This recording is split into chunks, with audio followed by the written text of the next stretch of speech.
தமிழ்நாடு முதலமைச்சர் கழக தலைவர் அவர்களின் பிறந்த நாளை முன்னிட்டு திருப்பூர் மத்திய மாவட்டம் தெற்கு மாநகரம் தெற்கு சட்டமன்ற தொகுதிக்குட்பட்ட நல்லூர் பகுதி 46வது வார்டு மணிகாரம்பாளையம் சாலை மற்றும் 27வது வார்டு வளையங்காடு பகுதியில் கழக கொள்கை பரப்பு துணைச் செயலாளர் தலைமை கழக பேச்சாளர் கரூர் முரளி அவர்கள் சிறப்புரையாற்றினார். திருப்பூர் தெற்கு சட்டமன்ற உறுப்பினர் கே. செல்வராஜ் மற்றும் டி. நாகராஜன் கலந்து கொண்டு தமிழ் மக்களின் நலன் மற்றும் எதிர்காலத்தை ஒன்று சேர்ந்து காப்போம் என்று உறுதிமொழி எடுத்துக்கொண்டனர்.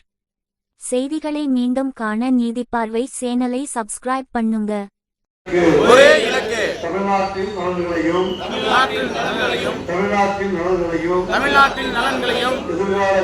எதிர்காலத்தையும் யாருக்காகவும் எதற்காகவும் விட்டுத்தர மாட்டோம். எதிர்காலத்தையும் யாருக்காகவும் விட்டுத்தர மாட்டோம். தமிழ்நாட்டின் உரிமைகளுக்காக ஒன்றுபட்டு போராடுவோம். தமிழ்நாட்டின் உரிமைகளுக்காக ஒன்றுபட்டு போராடுவோம். தமிழ்நாடு போராடும். தமிழ்நாடு போராடும்.